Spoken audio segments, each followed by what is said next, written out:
Hello, and welcome to Boring History for Sleep. Tonight, we are not setting sail on a grand adventure across the high seas. We will not be exploring new lands, nor engaging in dramatic naval battles. Instead, we are settling into a sturdy, perhaps slightly dusty, wooden chair in a harborside office. The air here is thick with the scent of old paper, drying ink, and the faint, briny tang of the nearby ocean. Our journey tonight is one of quiet diligence, of meticulous record-keeping, and of the silent, monumental effort that underpinned the growth of a nation. We will be exploring the detailed logging of ship manifests and cargo in 18th and 19th century American ports. Before we open the first ledger, I invite you to get comfortable. Adjust your pillows, dim your lights, and allow the rhythm of our story to guide you toward rest. If you enjoy these quiet explorations into the footnotes of history, please consider liking this video and subscribing to our channel. It helps us continue to unearth these wonderfully boring topics. And as we begin, I invite you to leave a comment below with the most mundane, everyday item you can imagine being listed on a ship's cargo manifest from 200 years ago. There are no wrong answers, only deeper levels of fascinating obscurity. Now let us begin. Let the quiet scratching of the quill on parchment be our guide as we delve into a world built on paper, patience, and endless lists. Before a single crate could be logged or a barrel tallied, there had to be a port. Not just a natural harbor, a convenient geographic feature where the water was deep and the shore was firm, but a port as a living, breathing entity of commerce and administration. In the burgeoning United States of the late 18th and early 19th centuries, these ports were the lifelines, the very mouths through which the young nation was fed and through which it spoke to the wider world. Imagine, if you will, the port of Boston, or New York, Philadelphia, Charleston, or Baltimore in the year 1805. The sun rises, casting a pale, watery light over the scene. The image is not one of chaos, but of ordered, purposeful activity, a slow-moving machine of immense complexity. The waterfront itself is a forest of masts.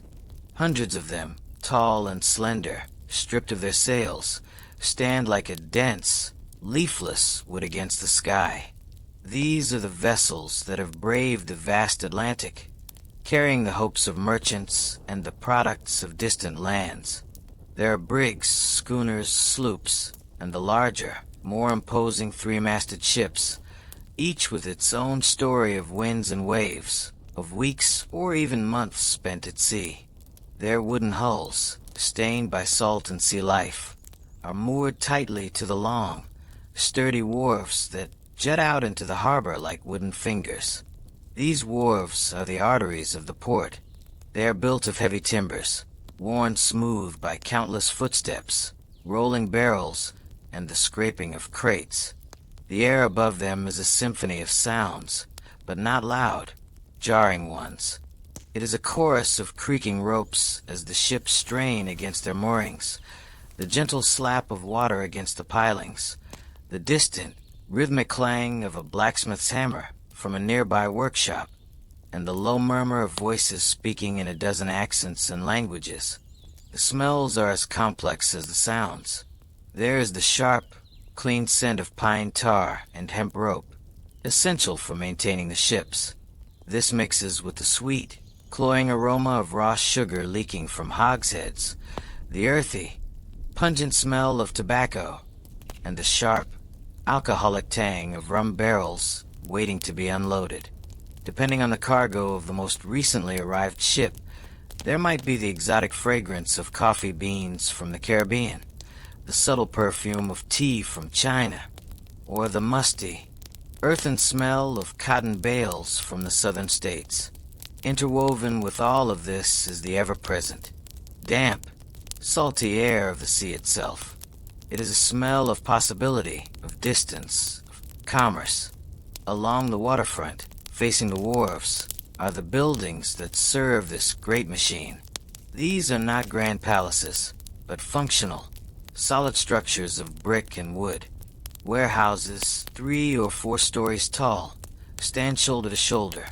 Their large wooden doors, often painted a functional dark red or green, are open, revealing cavernous, shadowy interiors where goods will soon be stored.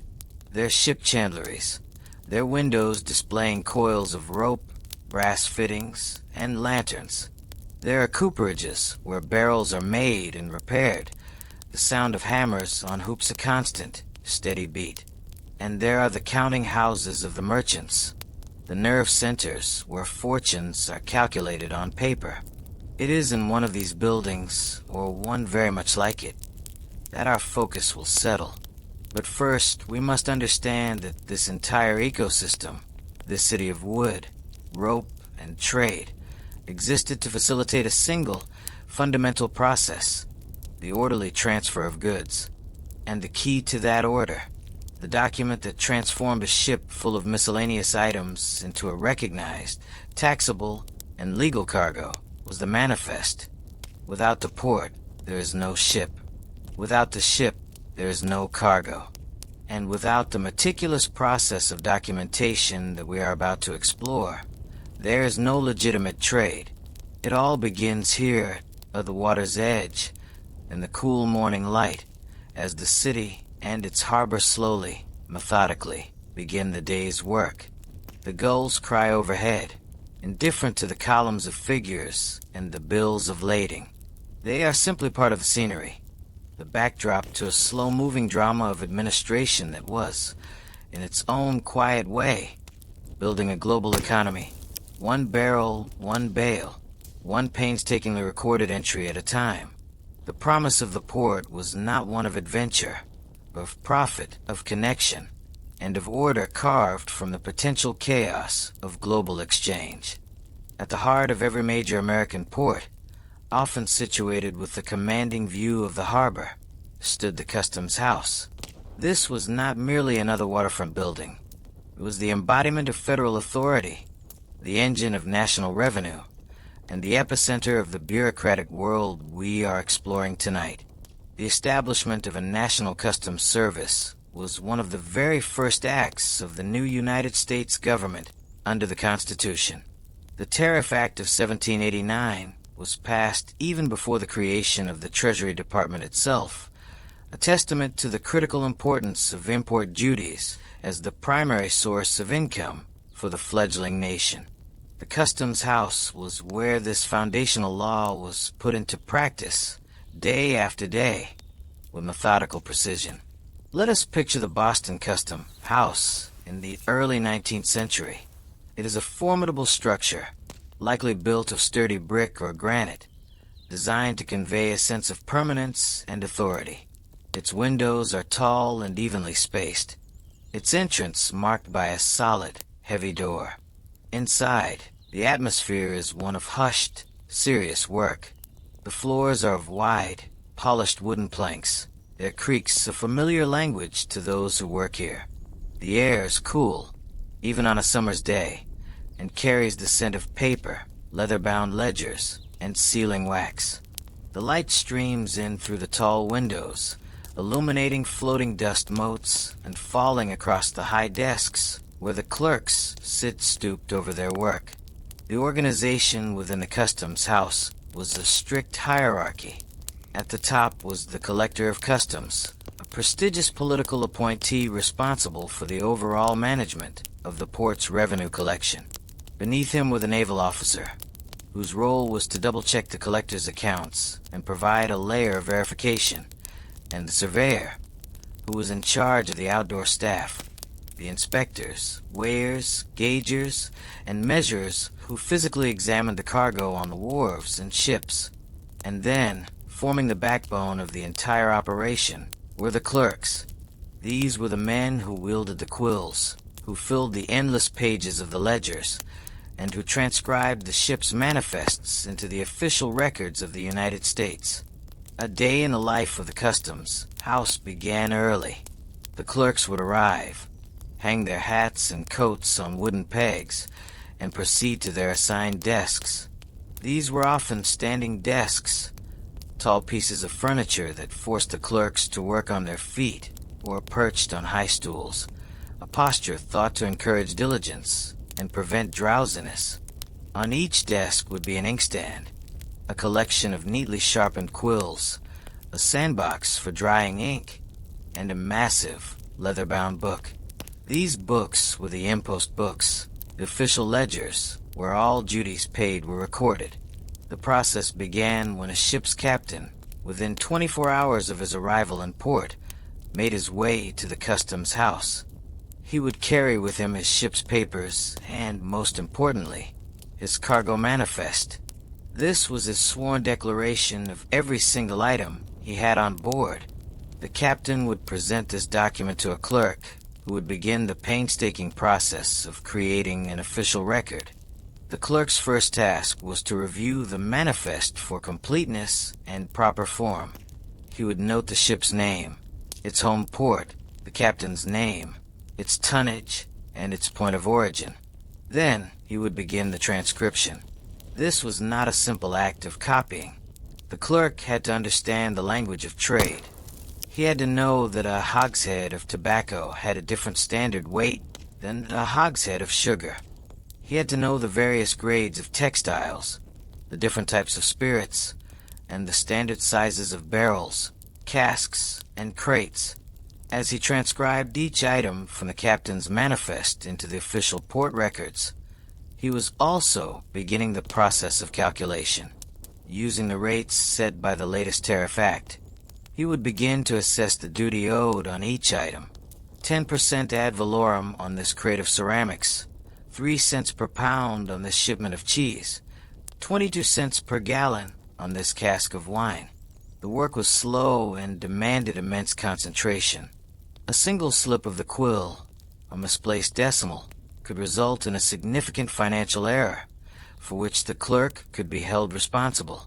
The room would be filled with the quiet, rhythmic scratching of dozens of quills, a sound like gentle rain on a roof. Occasionally, a senior clerk or the naval officer himself would walk the aisles, peering over shoulders, ensuring accuracy. The final calculations of duties would often be checked by a second clerk, a system of redundancy to prevent mistakes. Once the initial entry was made and the potential duties calculated, a permit would be issued, allowing the ship to begin unloading its cargo onto the wharf, but only under the watchful eyes of the customs inspectors. The manifest, now an official document of the port, would be filed, and the process of verification would begin.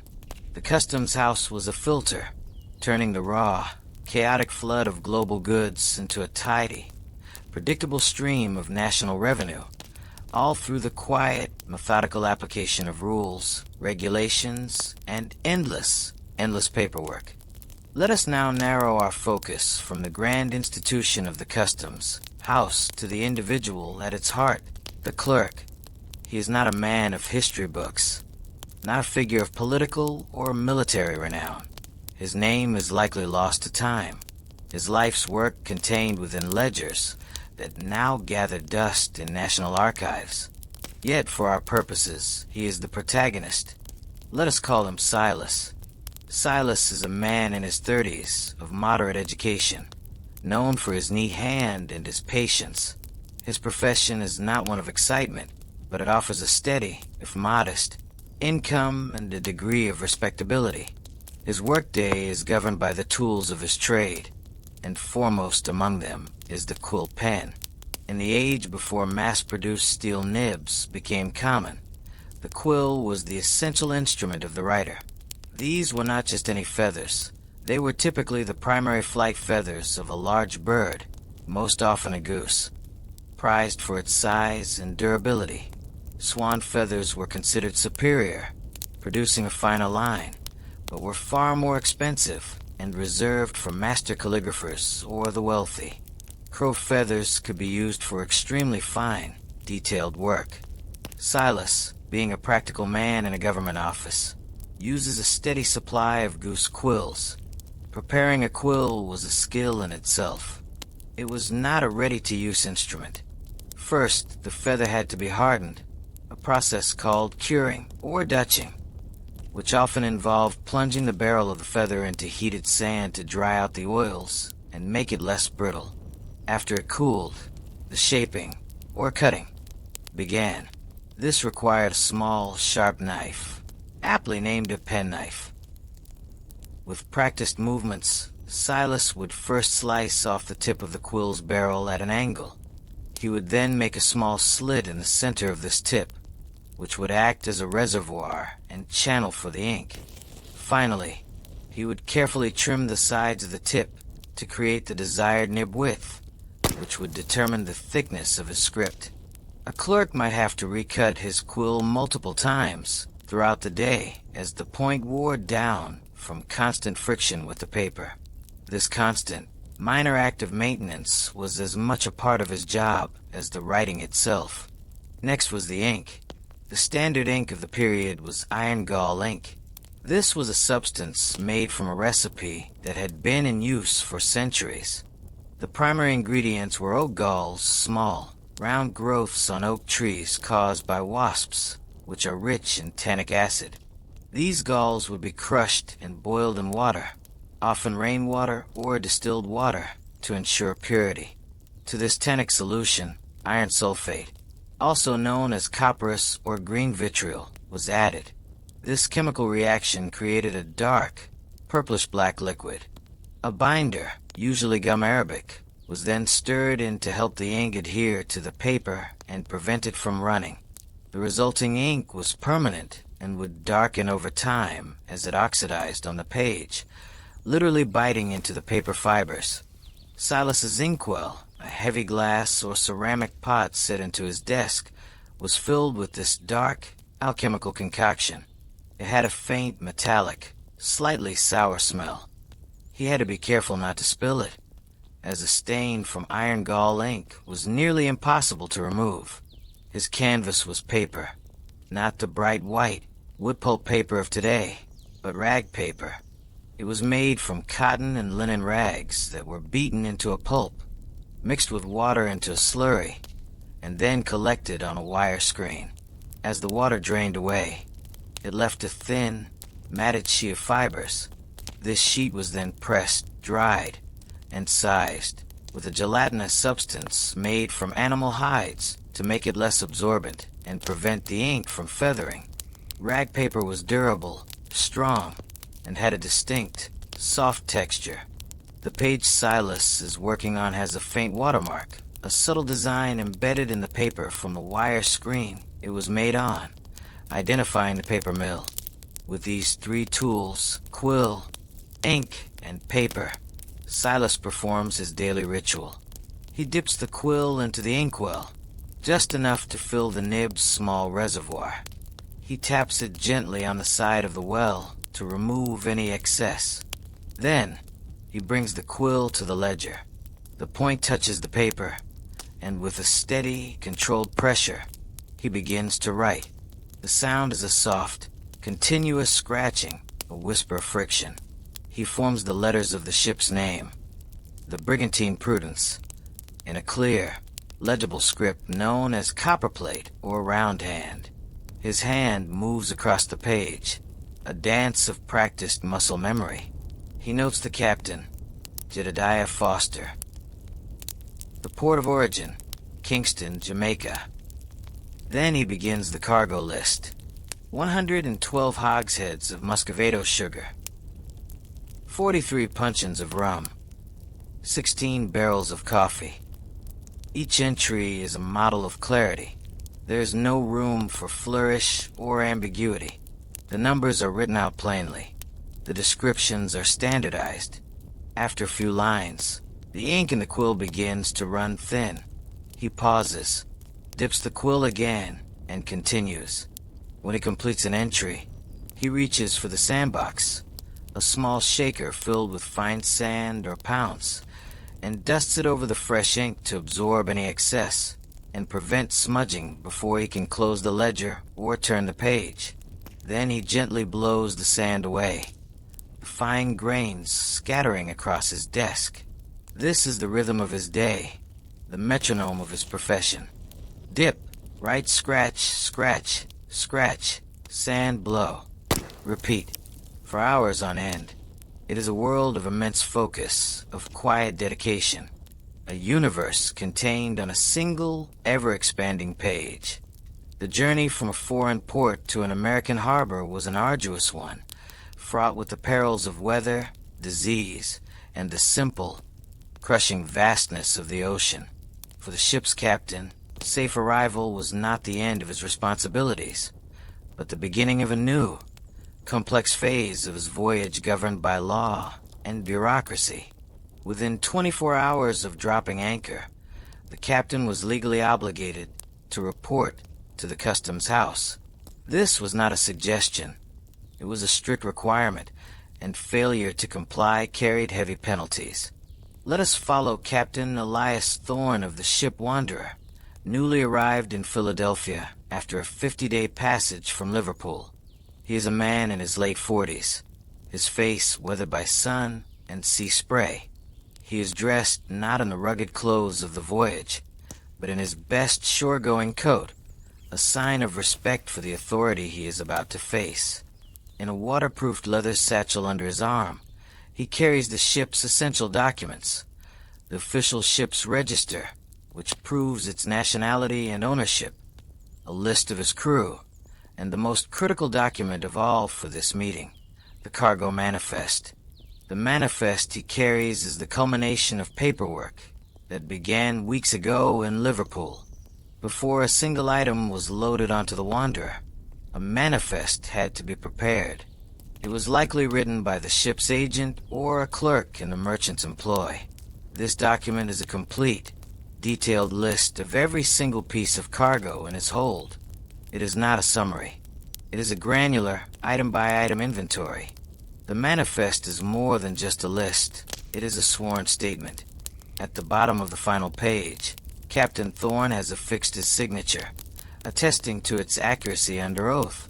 He knows that any significant discrepancy between this document and the actual contents of his ship could be interpreted as an attempt to smuggle goods and could lead to the confiscation of the undeclared items, or even his entire ship. As he walks the busy streets of Philadelphia towards the customs house, he mentally rehearses the details.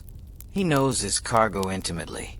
He knows there are 52 crates of refined earthenware from Staffordshire, each marked with the potter's insignia. He knows there are 100 bolts of woolen cloth from Manchester, their quality and yardage specified. He knows there are casks of bottled English ale, crates of finished ironmongery, nails, hinges, and tools, and barrels of salt. He also knows there are personal effects for colonists, declared as such, and a small, specially packed crate containing a new telescope for a gentleman at the University of Pennsylvania. Every item, no matter how small or large its commercial value, must be on that list. Upon entering the imposing brick facade of the customs house, he is directed to a clerk's desk. He presents his papers. The clerk, a young man with ink-stained fingers, takes the manifest first. He unrolls the document, which might be several sheets of paper pasted together to form a long scroll, and weights it down on his desk. The clerk's eyes scan the document, first checking the essentials: the ship's name, tonnage, port of departure, and the captain's signature. He then begins the slow, methodical process of reading through the cargo list. Captain Thorne stands patiently, hat in hand. He may be the master of his vessel at sea, but here, in this quiet office, he is a supplicant, subject to the authority of the clerk and the laws he represents. The clerk asks a few clarifying questions. The 100 bolts of woolen cloth, Captain, is the yardage per bolt uniform. Captain Thorne confirms that it is. The crates of earthenware, are the contents itemized? The captain explains that each crate contains a standard set of plates, bowls, and platters, as detailed in the attached bill of lading from the merchant. The clerk makes a small notation in the margin of his own ledger. This is the first step in a long chain of verification. The captain's sworn statement, the manifest, is the foundation, but it will be tested. After the clerk is satisfied with the initial review, the captain must take a formal oath. He is asked to raise his right hand and swear before the collector of customs, or his deputy, that the manifest he has presented contains a full, just, and true account of all the goods, wares, and merchandise on his vessel, and that he has no knowledge of any other items being concealed on board. This is a solemn moment. The act of swearing an oath was taken with utmost seriousness. Having done so, the captain's initial duty is complete. The manifest is now officially entered into the port's records. A copy is made, one for the collector and one for the naval officer. Based on this document, a permit will be written up. This permit does not yet allow the goods to be taken away by the merchants who own them. It is merely a permit to unlade, or unload, the cargo onto the wharf, where it will be subject to the scrutiny of the customs inspectors. Captain Thorne receives his copy of the permit, thanks the clerk, and departs the customs house.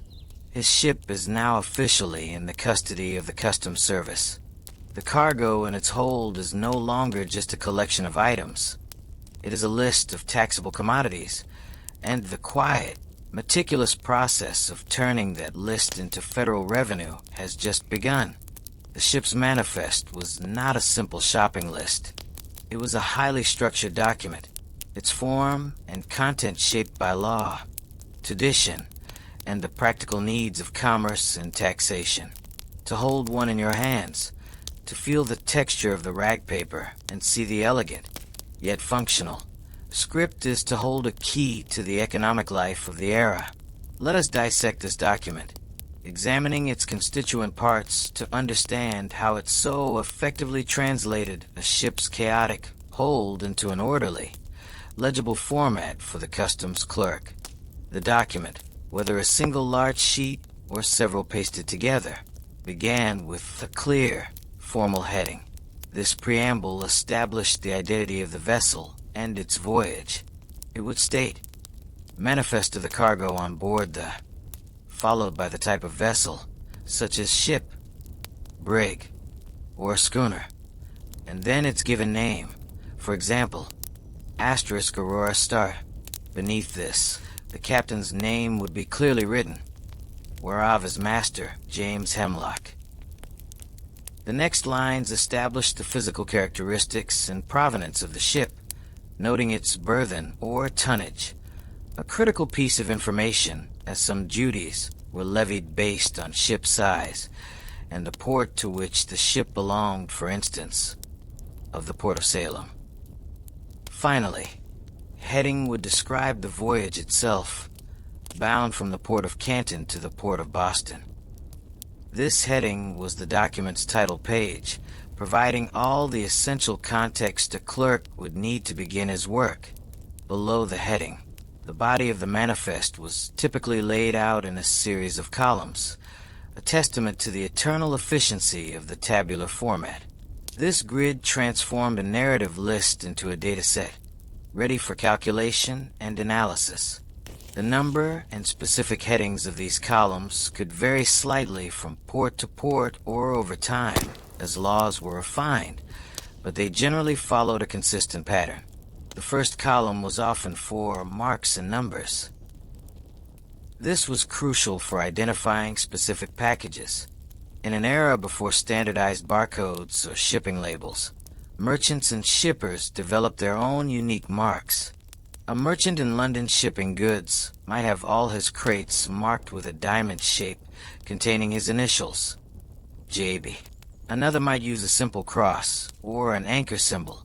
In addition to the mark, each individual package, be it a crate, barrel, or bale, was given a sequential number. So, an entry in this column might read JB in a diamond, number 1 through number 25. This system allowed a specific crate to be identified on a crowded wharf and matched precisely to its entry on the manifest. The next column, and one of the most important, was number and description of packages.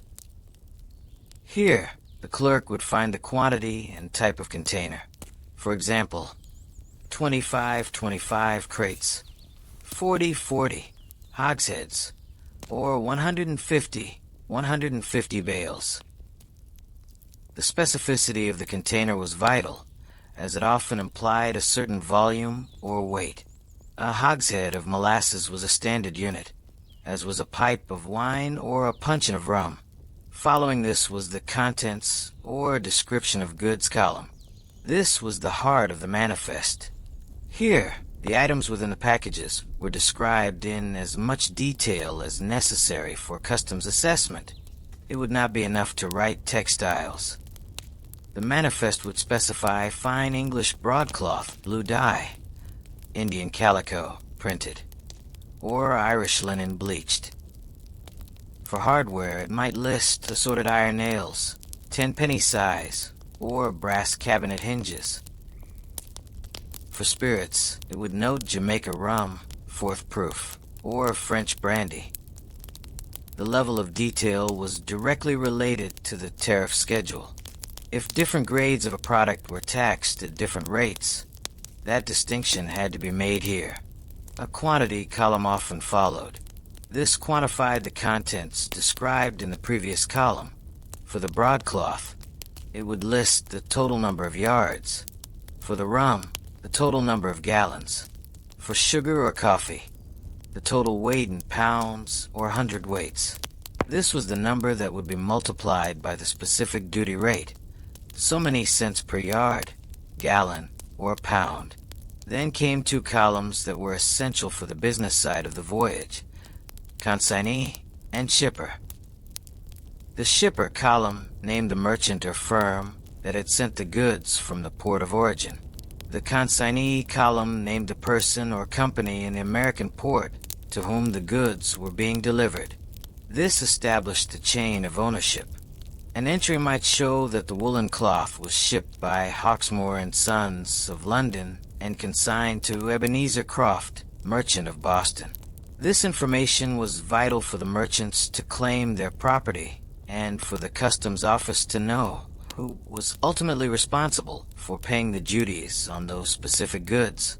Sometimes, for goods being shipped for speculative sale, the consignee might simply be listed as to order, meaning the captain or his agent would find a buyer after arrival. Finally, at the very end of the document, below the columns of data, was the captain's oath. This was a pre-printed or handwritten paragraph in which the captain solemnly swore that the manifest was complete and accurate. It would be signed by the captain, his signature a personal guarantee of the document's veracity, and then witnessed and dated by the customs collector upon its formal submission. This anatomy, heading, columns of data, and sworn conclusion, made the manifest a powerful tool of control. It deconstructed the complex reality of a ship's hold into a format that was legible, verifiable, and, most importantly for the United States Treasury, taxable. To read a 19th century ship's manifest is to immerse oneself in a lexicon that has largely vanished from common use. The clerk in a customs house, and indeed everyone involved in maritime trade, was fluent in a language of measurement and containment that was deeply specific and universally understood within their world. The simple word barrel was just the beginning. The description of goods was inextricably linked to the shape, size, and name of the container that held them. Understanding this language is key to appreciating the granular detail of the clerk's work. The world of cooperage, the craft of making vessels from wood, staves, and hoops, provided the basic vocabulary. The term cask was a general one for any such container, but the specifics were what mattered. A barrel was a legally defined unit of volume, but its definition could change based on the commodity. A barrel of flour had a different standard weight than a barrel of salted beef. A tierce, from the Latin word for a third, was a cask holding about 42 gallons, or roughly 1/3 of a pipe. A pipe, also called a butt, was a massive cask, holding the equivalent of 2 hogsheads, or about 126 gallons, and was typically used for wines like sherry or Madeira. The hogshead was one of the most common terms on any manifest from the Americas. It was a large cask, but its volume was frustratingly variable. A hogshead of tobacco from Virginia was a unit of weight, not volume, and could weigh nearly 1,000 pounds. A hogshead of sugar from the West Indies was similarly sized, while a hogshead of wine or rum held approximately 63 gallons. The clerk had to know from the context, the commodity, and the port of origin exactly what one hogshead signified in terms of taxable quantity. For spirits like rum and brandy, the manifest would list not just hogsheads, but also puncheons. A puncheon was larger than a hogshead, holding between 80 and 120 gallons. These were immense, heavy containers, difficult to move and store, but efficient for shipping liquids in bulk. Smaller quantities of valuable liquids, like fine wine or brandy, might be shipped in an anchor, a small cask of around 10 gallons, or a rundlet of about 18 gallons.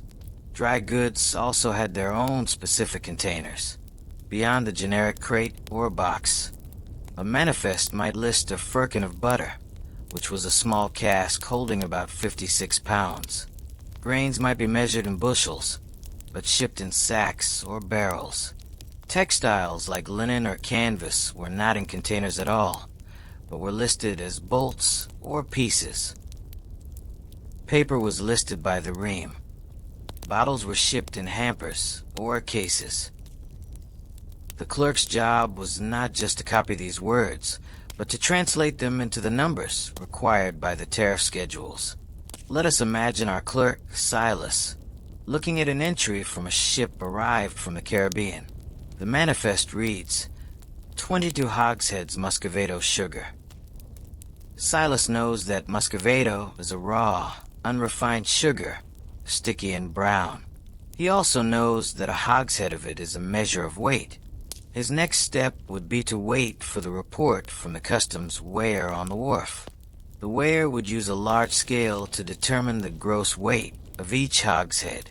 He would then have to determine the tare, which was the weight of the empty cask itself. The tare weight was often stenciled on the cask by the cooper who made it. By subtracting the tare from the gross weight, the weigher could determine the net weight of the sugar inside. This net weight, in pounds, is what Silas would use to calculate the duty. Another entry reads, 12 pipes of Madeira. Silas knows a pipe is a specific volume, 126 gallons. However, wine duties were often levied not just on volume, but on value. So he would note the 1,512 gallons, 12 pipes X, 126 gallons, and await the appraisal. Furthermore, the strength of spirits was a factor. An entry for 30 puncheons of Jamaica rum would be accompanied by its proof, a measure of its alcohol content. Higher proof rum was often taxed at a higher rate per gallon. The customs gauger would be dispatched to the wharf with his specialized measuring rods to determine the exact volume, and a hydrometer to test the proof of the rum in each puncheon. The manifest was thus a starting point for a chain of physical verification. The words on the page, hogsheads, pipes, firkins, bolts, were placeholders for a physical reality that had to be weighed, measured, and tested. The clerk's fluency in this language allowed him to anticipate what information he would need from the outdoor inspectors. He was the hub, connecting the written declaration of the captain to the physical inspection on the wharves, translating a vocabulary of commerce into a ledger of revenue. Each term represented a shape, a volume, a weight, a history, a specific physical object that had to be accounted for. To the uninitiated, it was a confusing jumble of archaic terms. To the clerk, it was the precise and necessary language of his craft, the vocabulary that gave order and meaning to the tide of goods washing up on the nation's shores. Among the vast array of goods listed on the manifests of ships arriving in American ports, certain commodities appeared with a relentless, predictable frequency. They were the foundational products of the New World's plantation economies, the engine of the notorious triangular trade, and the source of immense wealth for merchants and significant revenue for the government. Two of the most prominent were sugar and tobacco, each with its own story, its own method of packing, and its own place in the clerk's ledger. Let us first consider sugar. When a clerk saw sugar on a manifest, especially from a port like Kingston, Jamaica, or Bridgetown, Barbados, he was looking at the product of a brutal and immensely profitable system. The sugar listed was most often muscovado, a dark, unrefined, or minimally refined sugar. It was produced by crushing sugar cane, boiling the juice to a thick syrup, and then allowing it to crystallize in conical pots. The liquid molasses would slowly drip out through a small hole in the bottom of the pot, leaving the moist, brown sugar crystals behind. This muscovado sugar was sticky, with a strong molasses flavor. It was the common sweetener of the era, used in households for baking, preserving, and sweetening drinks. It was shipped in enormous hogsheads. A sugar hogshead was a massive wooden cask, and a clerk seeing this on a manifest knew it represented a significant weight, typically ranging from 800 to as much as 1,600 pounds per unit. The manifest entry might read, 95 hogsheads of muscovado sugar, gross weight 142,500 pounds. The customs process for sugar was laborious. Once the ship was permitted to unload, these behemoth casks would be hoisted from a hold by cranes and ropes and carefully rolled onto the wharf. There, the customs weighers would get to work. Each hogshead had to be individually weighed on a large beam scale. This gave the gross weight. The weigher then had to find the tare, or the weight of the empty cask, which was supposed to be marked on its head.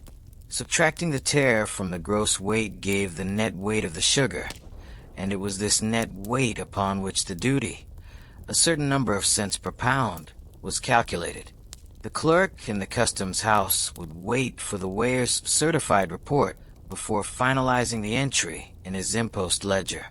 Sometimes a more refined clade or white sugar would be listed, which was of higher quality and fetched a higher price, and therefore a higher duty.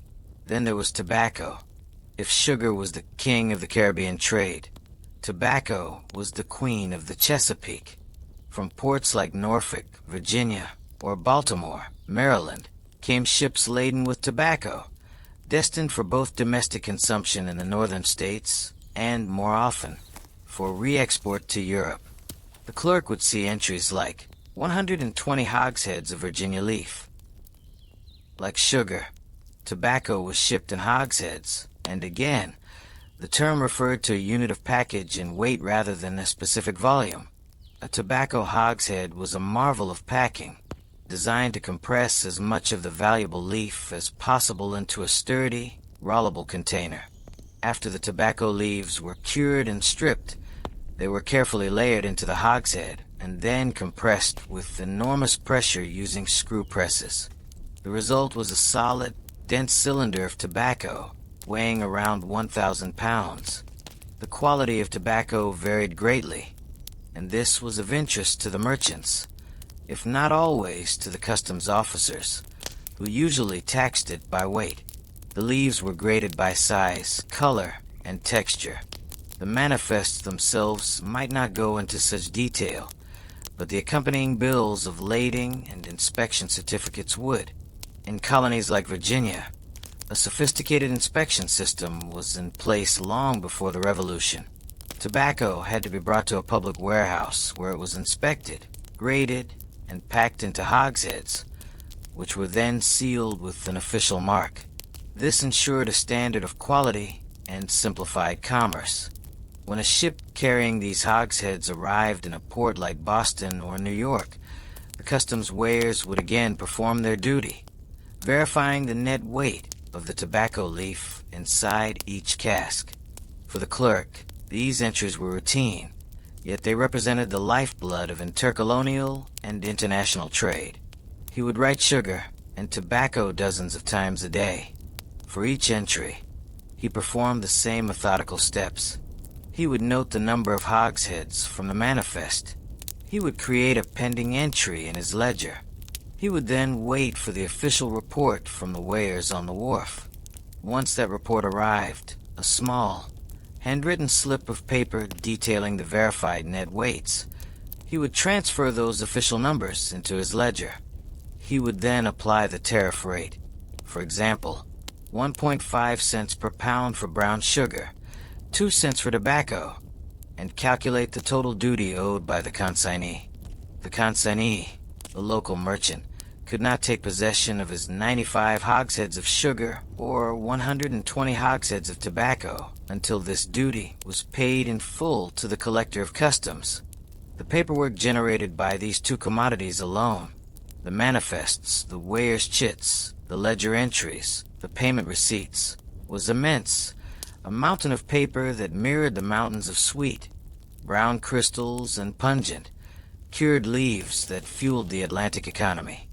If sugar and tobacco were the solid pillars of New World trade, spirits were its liquid currency. Rum, in particular, was a ubiquitous and profoundly important commodity, listed on the manifests of countless ships crisscrossing the Atlantic. It was a central element of the triangular trade, a daily ration for sailors and soldiers, a common currency in dealings with Native American tribes, and a staple beverage in taverns and homes throughout the colonies and the young republic. For the customs clerk, spirits represented a particularly complex and lucrative source of revenue. When a ship arrived from the West Indies, its manifest was almost certain to contain entries for rum. A typical entry might read, 53 puncheons of Jamaica rum. A puncheon was a very large cask, holding anywhere from 80 to 120 gallons. The clerk's work began with this simple line, but quickly became more detailed. The duties on spirits were not just based on volume, they were also based on strength or proof. The higher the alcohol content, the higher the tax per gallon. This meant that every single puncheon had to be individually tested. This task fell to a specialized customs inspector known as a gauger. The gauger's job was twofold: to determine the exact volume of liquid in a cask and to measure its alcoholic strength. He would head down to the wharf where the rum puncheons had been unloaded, armed with his tools. To measure the volume, he used a set of gauging rods. A long rod would be inserted diagonally into the bunghole of the cask to measure its internal length. Other measurements of the cask's circumference at its head and its widest point, the bilge, would be taken. Using a complex set of calculations and tables, the gauger could then determine the total liquid volume the cask held, accounting for the curvature of the staves. Next, he had to test the proof. He would use a tool called hydrometer, a glass instrument that, when floated in a sample of the spirit, would sink to a certain level depending on the liquid's density. Since alcohol is less dense than water, the higher the hydrometer floated, the higher the proof. The proof system was graded, with first proof being the weakest and fifth proof being the strongest. The gauger would draw a sample from each puncheon, test it with his hydrometer, and record the result. He would then compile a report for the clerk, listing each puncheon by its mark and number, its exact volume in gallons, and its certified proof. Back at the customs house, our clerk Silas would take the gauger's report and compare it to the original manifest. He would then consult his tariff schedule. The Tariff Act of 1790, for example, taxed rum based on its origin and proof. Rum from Jamaica might be taxed at 25 cents per gallon if it was fourth proof or higher, but only 21 cents per gallon if it was below that. The clerk had to perform this calculation for every single cask, sum the totals, and arrive at the final duty owed. Wine was another major import, though it carried an air of greater sophistication than common rum. Manifests from ships arriving from Madeira, Lisbon, or Bordeaux would be filled with entries for wine. 20 pipes of Madeira wine, 15 hogsheads of claret. Like rum, wine was gauged for volume. The quality and value were also key considerations, as ad valorem taxes based on value, were often applied. A fine Bordeaux would be taxed more heavily than a common port wine. The clerk had to be aware of the market values of these different wines to correctly assess the duties. Wine was also shipped in bottles, packed in cases or hampers, which presented a different counting challenge. An entry might read, 30 cases of bottled claret, 12 bottles per case. Here, the inspector on the wharf simply had to count the cases and perhaps spot check a few to ensure they contained the right number of bottles. Other spirits appeared on manifests as well. Geneva or gin from Holland, brandy from France, and whiskey, increasingly from Ireland and Scotland, or even from domestic producers in Pennsylvania and Kentucky being shipped coastwise. Each had its own typical cask size, its own proof characteristics, and its own specific duty rate in the ever-changing tariff laws. The clerk's ledger was a testament to the world's drinking habits.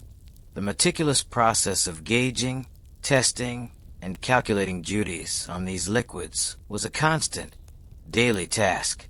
It was a slow, deliberate system designed to extract a reliable stream of revenue from the river of alcohol flowing into the country. One measured gallon, one tested proof, one calculated shilling at a time.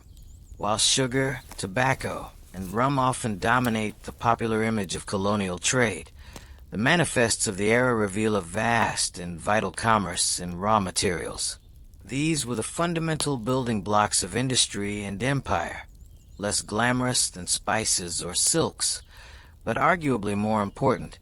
For the clerks in American ports, logging these bulk commodities was a constant feature of their work, especially in the coastwise trade that connected the different regions of the young nation. Let us first consider timber and wood products, a primary export from the heavily forested lands of New England. A ship sailing from Boston or Portsmouth, New Hampshire, bound for the West Indies, or even a southern port like Charleston, would have a manifest that read like a carpenter's dream. The entries would be for masts, spars, and yards, the massive, single timbers required to rig a sailing ship. These were listed by number and dimension, for example, 3-3, pine masts, 70 feet length, 20 inches diameter. The value of such timbers was immense. Other entries would include oak planking, listed by the board foot, and pine boards, also by the board foot. Another critical wood product was staves and headings, the pre-cut, shaped pieces of wood used by coopers to assemble barrels. A ship might carry thousands of barrel staves and hogshead staves in its hold, a compact and efficient way to export the container itself. A clerk logging this cargo would be dealing in simple units of count and dimension, a straightforward, if voluminous, task. The customs inspector's job was simply to count and measure the timbers to ensure the manifest was accurate. Moving down the coast, cotton began to dominate the manifests of ships leaving southern ports like Charleston and Savannah, especially in the early 19th century after the invention of the cotton gin. The entry in the clerk's ledger would be simple: 320 bales of upland cotton.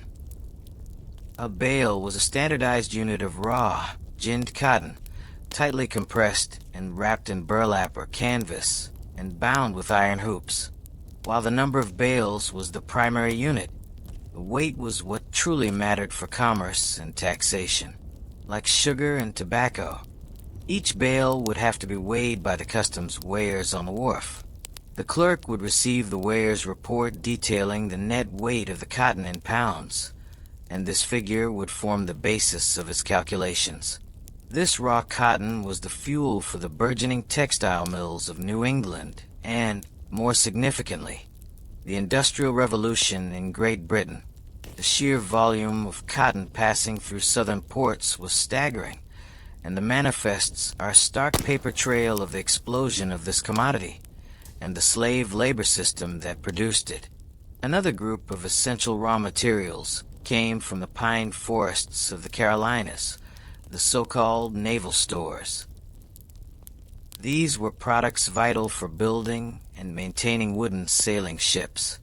A manifest from Wilmington, North Carolina, would be filled with entries for tar, pitch, and turpentine. Tar, a sticky black substance created by slowly burning pine wood in a kiln, was essential for waterproofing ropes and canvas. Pitch, which was distilled from tar, was used to caulk the seams between the planks of a ship's hull, making it watertight. Turpentine, a solvent distilled from pine resin, was used in paints and varnishes. These goods were shipped in barrels, and the clerk would log them as such. 87 barrels of tar, 50 barrels of pitch. The customs gauger might be called upon to verify the volume in the barrels, and the duty would be assessed on a per barrel or per gallon basis.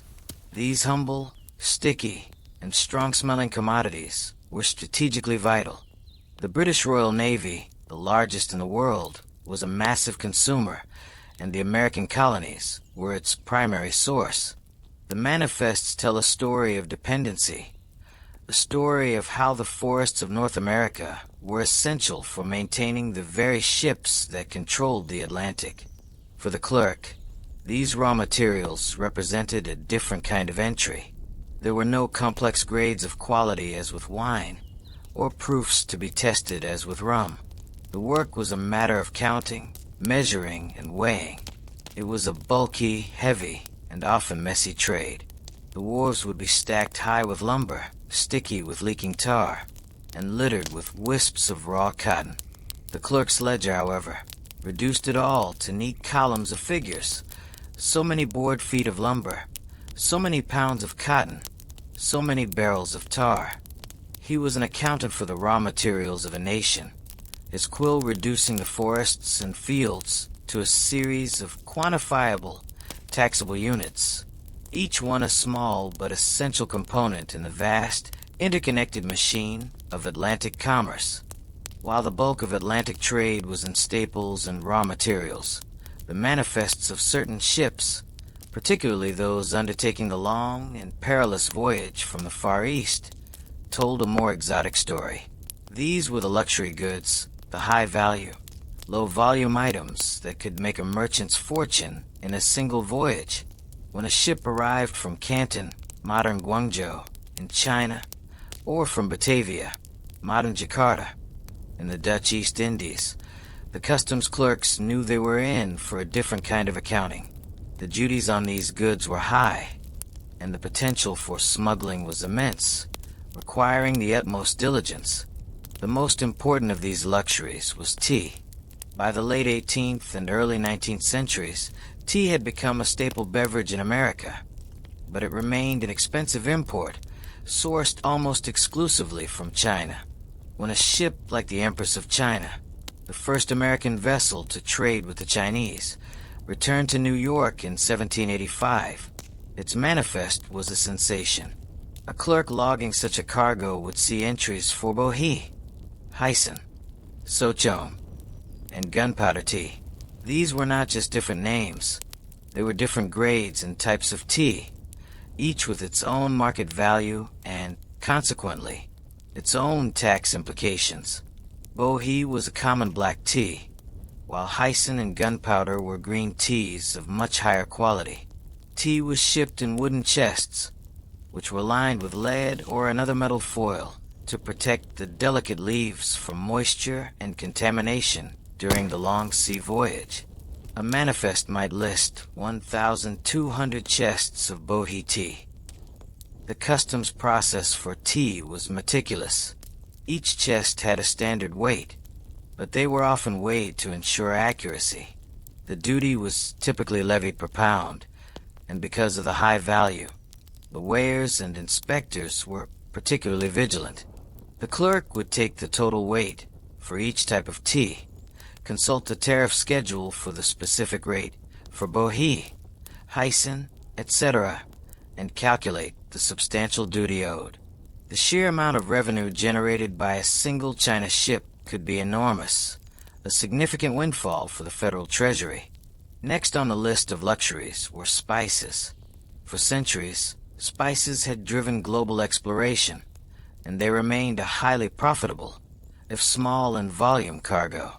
A ship returning from the East Indies might have on its manifest entries for cinnamon, cloves, nutmeg, mace, and most commonly, pepper.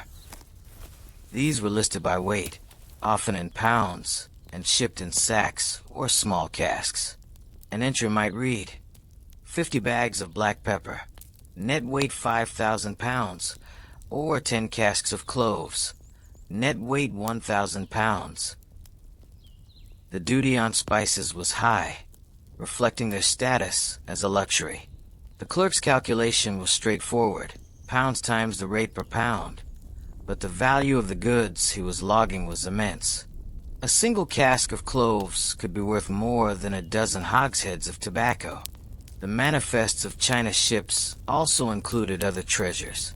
Nankeens were a type of durable, yellowish-brown cotton cloth from Nanking, highly prized for making trousers and work clothes. This would be listed by the piece, or bolt. Even more valuable were silks. The manifest might specify 50 bolts of silk damask, or 100 pieces of raw silk.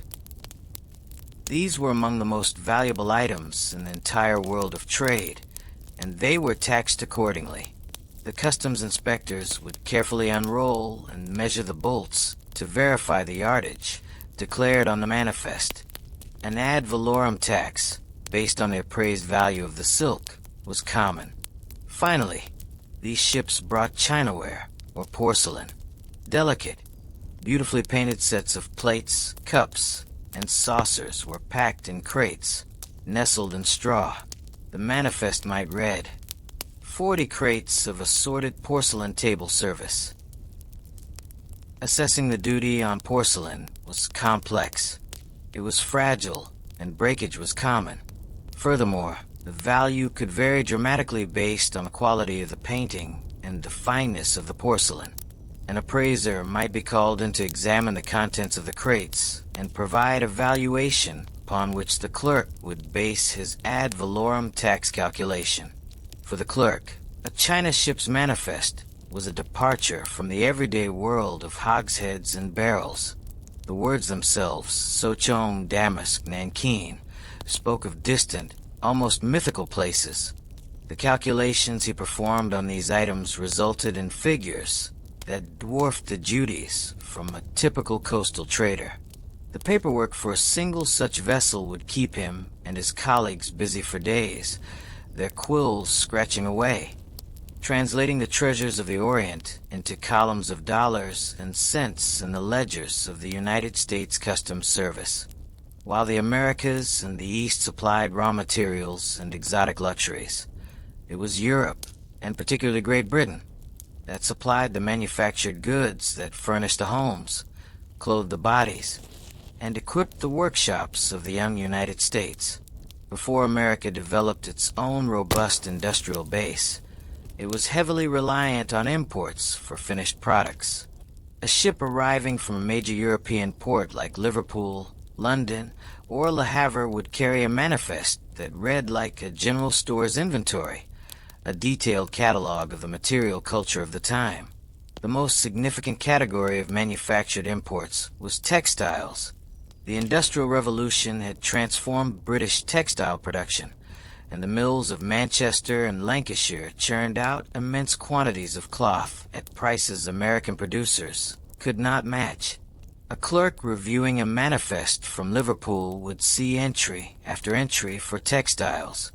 200 pieces of printed calico, 150 bolts of woolen broadcloth, 300 pieces of fustian. The variety was immense, catering to every social class and need. There was fine linen from Ireland, rugged canvas for sail-making, and cheap, colorful cottons for everyday dresses. The customs process required diligence. The duty was often levied per yard, so inspectors, known as measurers, would be sent to the wharf with their yardsticks to measure a representative sample of the bolts to ensure the manifest declaration of yardage was accurate. The clerk would then multiply the total verified yards by the specific tariff rate for that type of cloth. Next came hardware and metal goods, or ironmongery. The foundries and workshops of Birmingham and Sheffield produced a vast range of metal products that were indispensable in a country that was constantly building.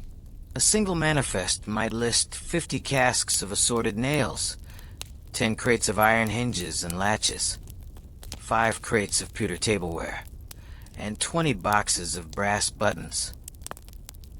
It might also include agricultural tools like scythes and sickles, and craftsmen's tools like saws, files, and hammers. These items were typically taxed either by weight or as a percentage of their value, ad valorem. The clerk had to be familiar with the different categories, as a cask of raw iron bars would be taxed differently than a crate of finished, polished brass handles. The inspector's job was primarily to verify the count or weight against the manifest. Household goods formed another major category. From the potteries of Staffordshire came immense quantities of earthenware and stoneware. A manifest would list 30 crates of blue and white transferware plates and bowls, or 10 hogsheads of common earthenware mugs. This was the everyday china of the American people. Finer porcelain might come from France or Germany. Glassware, including window panes, window lights, bottles, and drinking glasses, was another common import. These fragile goods were packed in straw-filled crates or barrels, and the manifest would list the number of pieces or, in the case of window glass, the number of boxes of a certain size. The clerk would log these items, again often relying on an ad valorem duty, which required an appraiser to estimate the value of the goods upon arrival. Finally, there were the finished goods that represented a higher level of culture and learning. Books were a significant import, with London being the center of the English-language publishing world. A manifest might list 6 crates of assorted bound books, consigned to a bookseller in Philadelphia or Boston. Scientific instruments, such as telescopes, microscopes, and barometers, were imported for colleges and wealthy amateurs. Clocks, musical instruments like pianos and flutes, and fine furniture also made the journey across the Atlantic.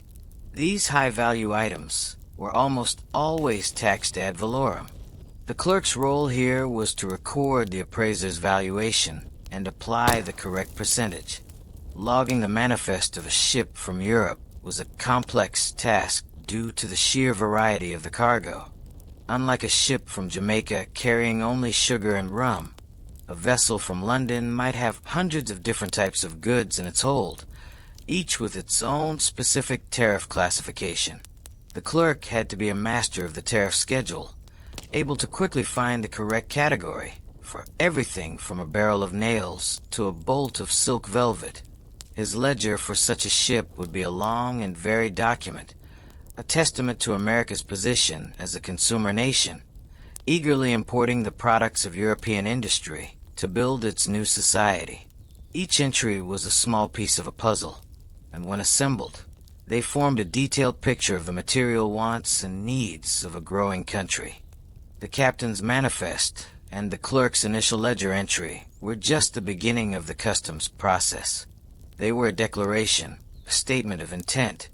The critical next step was to bridge the gap between the world of paper and the physical reality of the cargo crammed into the ship's hold.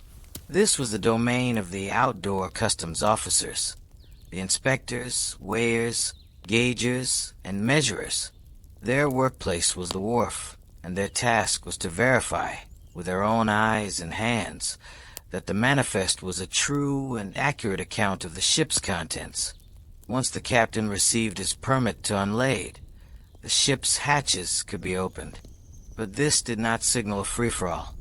A customs inspector, sometimes called a tide waiter, was assigned to the vessel. His job was to remain with the ship throughout the entire unloading process, which could take days or even weeks. He was the official witness, ensuring that no goods were removed from the ship secretly, especially at night. To evade duties, he would observe the stevedores and longshoremen as they used cranes, ropes, and brute strength to hoist the cargo from the dark hold and place it onto the crowded wharf. As the goods were laid out on the timbers of the pier, the other specialized inspectors began their work. Let us imagine the scene. The wharf is a hive of organized activity. Casks of wine, barrels of nails, crates of pottery, and bales of cotton are arranged in rough groups, each marked with the merchant's symbol and number as noted on the manifest. A weigher stands by his large beam scale, a heavy iron apparatus that has been set up on a level section of the wharf. With the help of longshoremen, a hogshead of tobacco is rolled onto the scales platform. The weigher slides the iron counterweights along the beam until it balances, and he calls out the gross weight, which his assistant records on a slate or in a small notebook. Later, they will calculate the net weight by subtracting the tare. They move methodically from one item to the next, weighing sugar, cotton, coffee, and anything else taxed by the pound. A few yards away, a gauger is at work on a line of rum puncheons. He has his specialized rods and his hydrometer. He expertly inserts the rod into the bunghole of a cask, takes his measurements, and performs a quick calculation on his slate to determine the volume. Then, using a device called a thief, he draws a sample of the rum and tests its proof with his hydrometer. He records the exact gallons and the proof for each specific puncheon, identifying it by the mark and number chalked on its head. He is a man of science amidst the brawn of the wharf, his measurements precise and final. Meanwhile, a measurer is dealing with a shipment of textiles. The bales have been opened, and the bolts of cloth are stacked nearby. The measurer, with his assistant, unrolls a bolt of English broadcloth onto a long, flat table. Using a wooden yardstick, he measures its length, calling out the number of yards. His assistant records it. They do not necessarily measure every single bolt. That would be too time-consuming. Instead, they measure a representative sample, perhaps 1 in every 5 or 10 bolts, to ensure that the average length matches the declaration on the manifest. If they find a significant discrepancy, they may be ordered to measure the entire shipment. Throughout this process, the general inspector oversees the operation. He compares the findings of the weighers, gaugers, and measurers with his copy of the ship's manifest. He checks the marks and numbers on the packages to ensure they correspond to the list. If he finds an unmarked crate or a barrel that doesn't appear on the manifest, he has the authority to seize it immediately on suspicion of smuggling. He is looking for any deviation, any sign of deceit. The entire system was designed around a principle of distrust. Trust, but verify was not the motto. It was do not trust, and therefore verify everything. Once the inspection of a particular merchant's consignment was complete, the inspector would sign off on the various chits and reports from the specialists. The weigher would have a slip of paper with the final net weights. The gauger would have his list of volumes and proofs. The measurer would have his total yardage.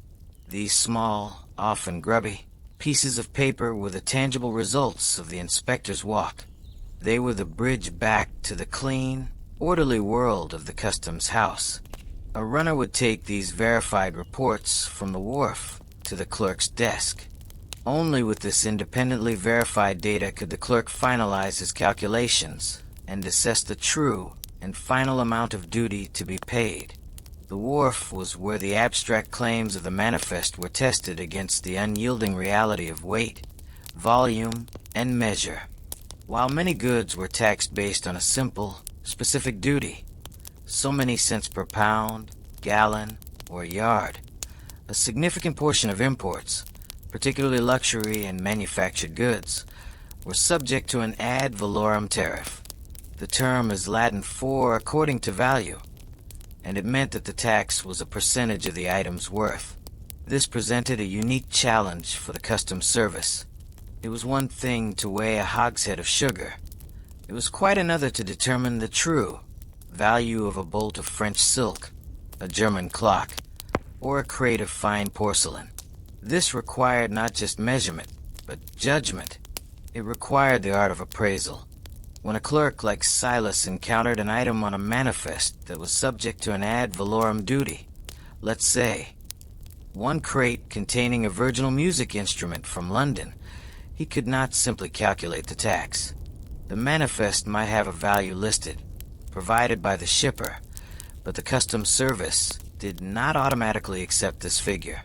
A dishonest merchant could easily undervalue his goods on the manifest to pay less tax.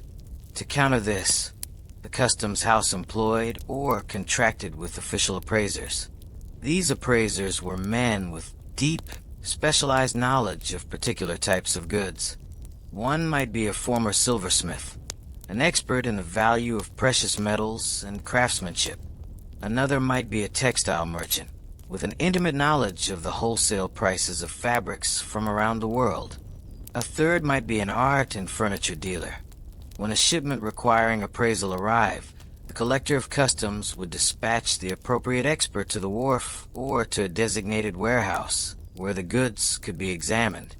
Let us follow an appraiser, Mr. Abernathy, a man with a keen eye for quality in ceramics and glassware. He has been called to examine a consignment of assorted Staffordshire earthenware that has been unloaded from the ship Albion. The manifest declares a value of £40 sterling for the entire lot of 20 crates. Mr. Abernathy arrives at the wharf, where the consignee, the merchant who is importing the goods, nervously awaits his judgment. Under the watchful eye of a customs inspector, one of the crates is carefully opened. Mr. Abernathy does not just glance at the contents. He picks up a plate. He feels its weight and balance. He examines the quality of the glaze, looking for imperfections. He studies the clarity and precision of the blue transfer printed pattern, a popular pastoral scene.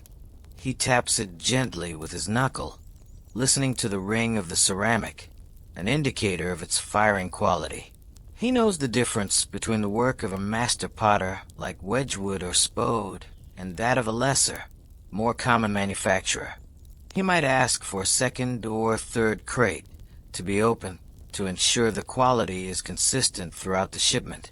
Based on his years of experience, he makes a mental calculation. He knows the current wholesale price for this particular pattern and quality of earthenware in London. He also factors in the cost of shipping and insurance to arrive at what the law defined as the dutiable value, its market value at the port of importation. After thorough examination, he concludes that the merchant's declared value of £40 is too low. The goods, he determines, are of a higher quality than stated. He appraises the shipment's true value at £55 sterling. He writes out a short, formal report. I have examined the 20 crates of earthenware marked TC #1-20, ex-ship Albion, and I do appraise their value at £55 sterling. He signs and dates it. This document is then taken to the customs house. The merchant has the right to appeal the appraisal, a process that might involve bringing in two other merchant appraisers, one chosen by the importer and one by the collector, to make a final determination. However, the official appraiser's judgment usually stood. Back at his desk, Silas the clerk receives Mr. Abernathy's report. He crosses out the merchant's declared value in his preliminary ledger entry and writes in the official appraised value of £55. The tariff on this type of earthenware is, let's say, 20% ad valorem. He now performs his calculation. 20% of £55 is £11. He converts this to US dollars at the official exchange rate. This is the duty the merchant must now pay. The process was a delicate balance. The appraisers had to be honest and knowledgeable, resistant to bribery from merchants, but also fair, so as not to stifle trade with excessive valuations. This system of appraisal introduced a subjective, human element into the otherwise objective world of weights and measures, a necessary complication to ensure that the nation's revenues were justly collected on the value, not just the volume, of the goods that reached its shores. While our focus has been on the official records of the Customs House, it's important to remember that this was only one side of the paperwork. For every entry in the clerk's impost ledger, there was a corresponding entry in the private ledger of a merchant. The customs process was a hurdle to be cleared, a cost of doing business. The real purpose of the voyage, from the merchant's perspective, was profit, and this too was tracked with meticulous, quill-scratch diligence. Let us consider the world of Mr. Ebenezer Croft, a merchant with a counting house on a busy street near the Boston waterfront. His office is a smaller, more cluttered version of the customs house clerk's room. Ledgers and account books are stacked high. A large map of the Atlantic world hangs on one wall, crisscrossed with shipping routes. Mr. Croft lives and dies by his numbers. His primary tool is his ledger, a large book where he tracks his debits and credits in the classic double-entry bookkeeping style. The process for him begins long before a ship arrives. He might decide to import a shipment of wine from Portugal.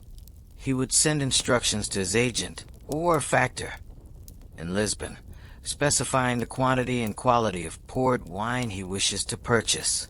The factor makes the purchase, arranges for its shipment on a reliable vessel, and sends two crucial documents back to Mr. Croft, often on two different ships, to ensure at least one copy arrives safely. The first document is the invoice. This is the detailed bill from a seller in Lisbon, itemizing the goods and their cost. For example, 20 pipes of ruby port at £10 per pipe, for a total of £200, plus the cost of the casks, local taxes, and the factor's commission. This invoice establishes Mr. Croft's initial cost for the goods. The second, and perhaps more important document, is the bill of lading. This is a contract between the shipper, Mr. Croft's factor, and the ship's captain. It serves three essential functions. First, it is a receipt. The captain acknowledges that he has received the goods, 20 pipes of port, marked EC, in good order and well-conditioned, into his care. Second, it is a contract of carriage. The captain agrees to transport the goods to the destination port for a specified freight charge. Third, and most importantly, it is a document of title. The bill of lading represents legal ownership of the goods. When the ship carrying his wine finally arrives in Boston, Mr. Croft cannot simply go to the wharf and claim his property. He must first go to the customs house. He presents his copy of the bill of lading to prove he is the rightful consignee of the 20 pipes of port. He then must pay the import duties calculated by the clerk, which are based on the gauge's report of the wine's volume. The clerk stamps his bill of lading duties paid. Only with this stamped document can Mr. Croft go to the ship's agent and pay the freight charges for the ocean voyage. Once the freight is paid, he receives a delivery order. Armed with the stamped bill of lading and the delivery order, he can finally hire carters and laborers to go to the wharf and take possession of his 20 pipes of wine. Back in his counting house, Mr. Croft opens his ledger.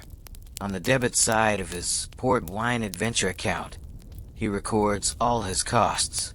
He enters the original £200 cost from the invoice. He adds the freight charges. He adds the customs duty he just paid.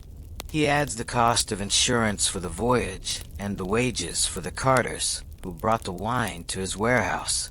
The sum of all these debits represents his total investment in the wine. Now his goal is to sell the wine for a profit. He might sell 5 pipes wholesale to a tavern keeper and 15 pipes retail, by the gallon or bottle, out of his own shop. Each sale is a credit in his ledger.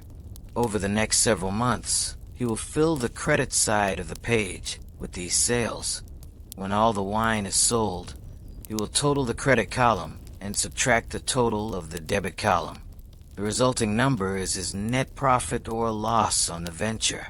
The ship's manifest, therefore, was just one document in a constellation of paperwork.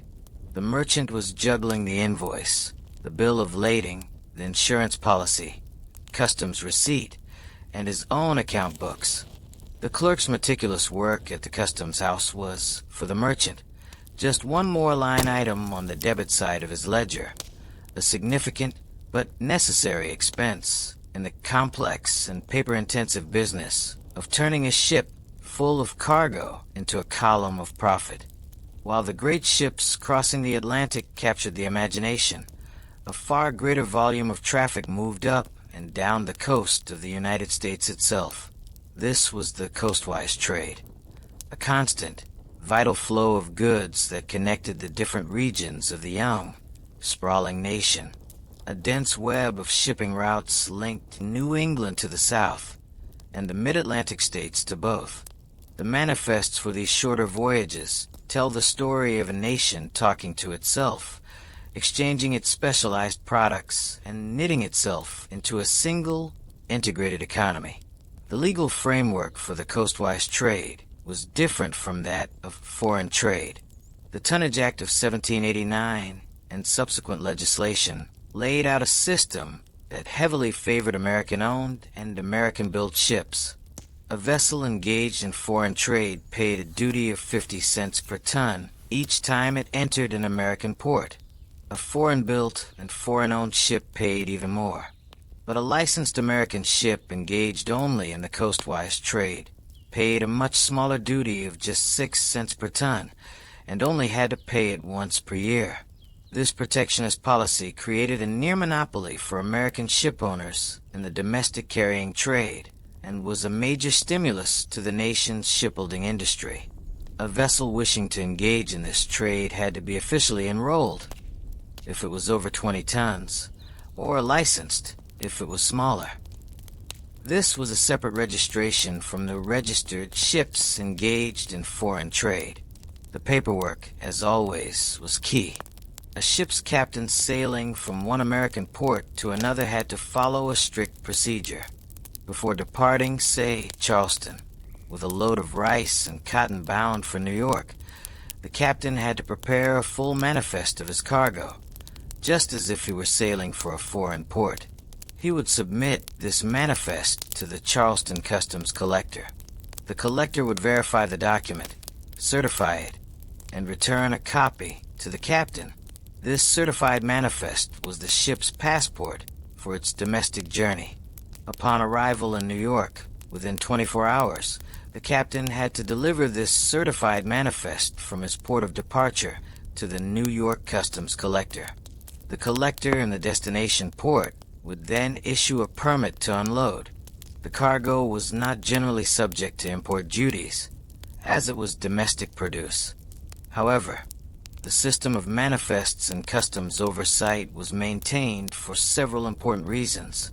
First, it allowed the government to track the internal movement of goods, providing valuable economic data.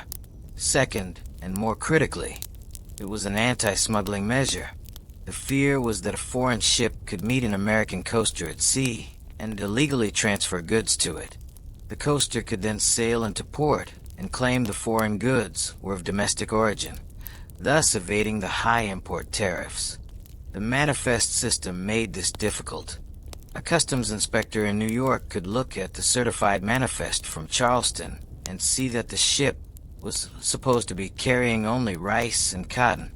If he found French brandy or English textiles in the hold, it was clear evidence of smuggling, and the ship and its illegal cargo could be seized.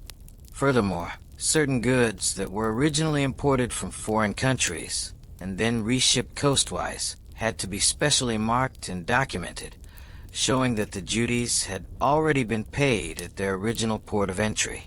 Let's look at the manifests themselves. A ship sailing south from Boston to Savannah might carry a cargo of salted codfish, boots and shoes from the workshops of Lynn, furniture, iron pots, and perhaps even blocks of ice cut from New England ponds, packed in sawdust. A ship making the return journey north from Savannah would carry rice, raw cotton, lumber, and naval stores. This exchange was the lifeblood of the economy. The shoemakers of Massachusetts depended on the southern market, and the plantation owners of Georgia needed the manufactured goods and foodstuffs of the north. The clerk in the customs house processed these coastwise manifests with the same diligence as the foreign ones. He would log the ship's name, captain, and cargo. He would file the certified manifest from the port of origin and issue the unloading permit. While there were fewer tax calculations to be made, the volume of paperwork was immense due to the sheer number of arrivals and departures. On any given day, a port like New York or Philadelphia would see dozens of sloops, schooners, and brigs arriving from and departing to other points on the American coast. Each one represented another manifest to be filed, another entry in a ledger, another small thread in the vast, documented tapestry of the nation's internal commerce.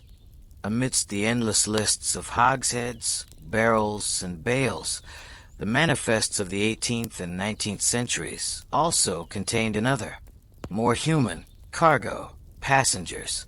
The same ships that carried tobacco and textiles also carried people.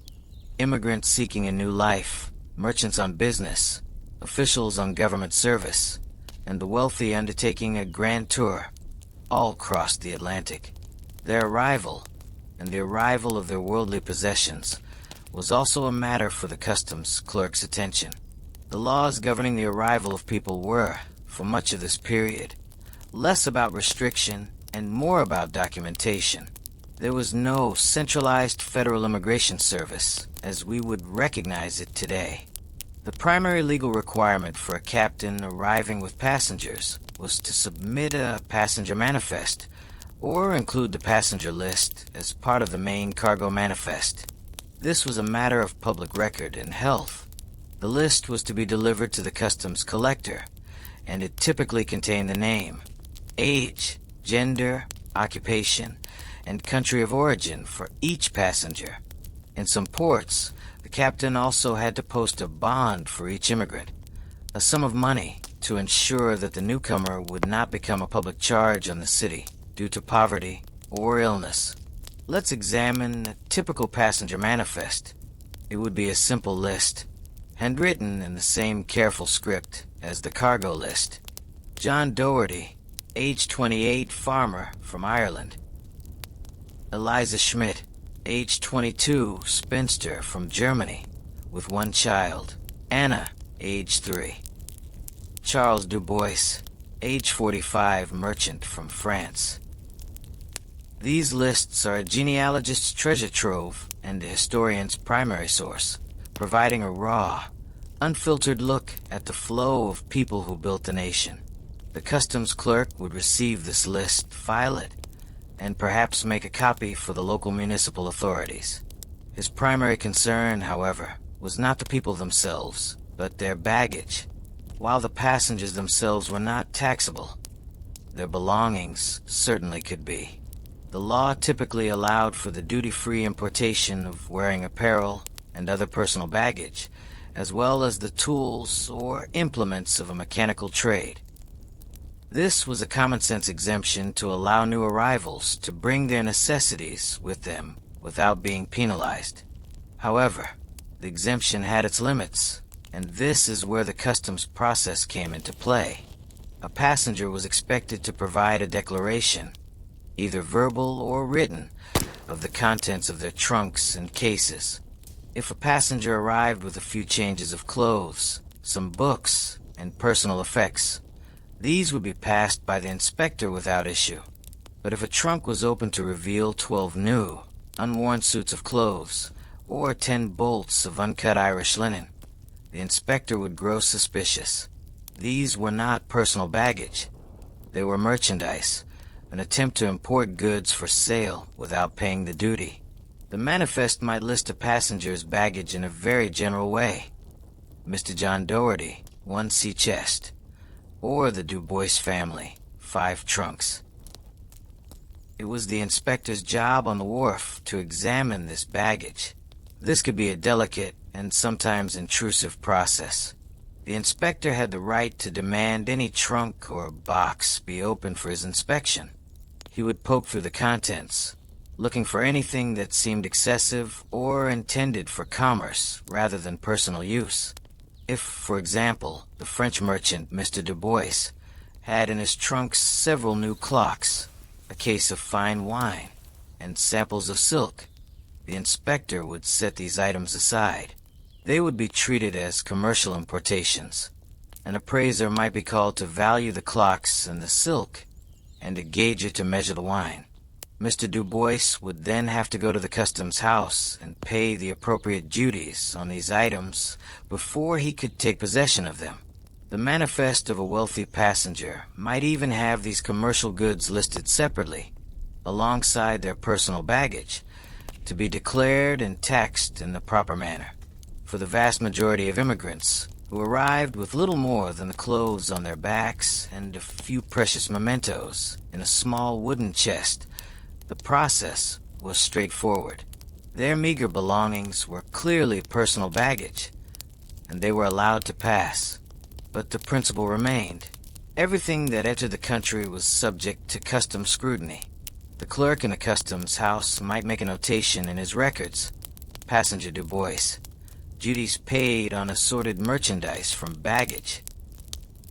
It was another small but important part of the vast administrative task of controlling the nation's borders, ensuring that every item of value, whether it was in a massive hogshead in the hold or a small box in a passenger's trunk, was accounted for, documented, and, if applicable, taxed.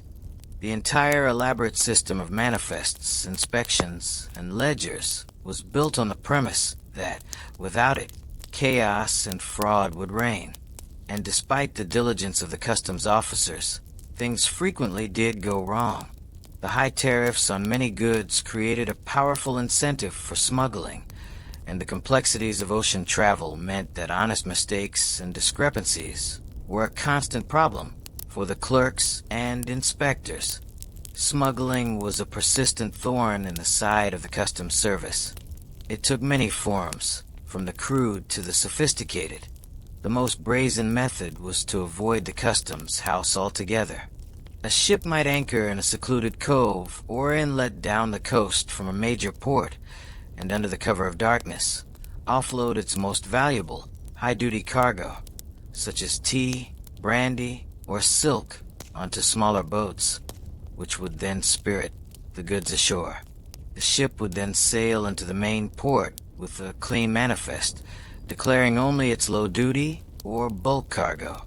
The only way to combat this was through patrols by revenue cutters, the armed ships of the customs service, but the coastline was long and impossible to police completely.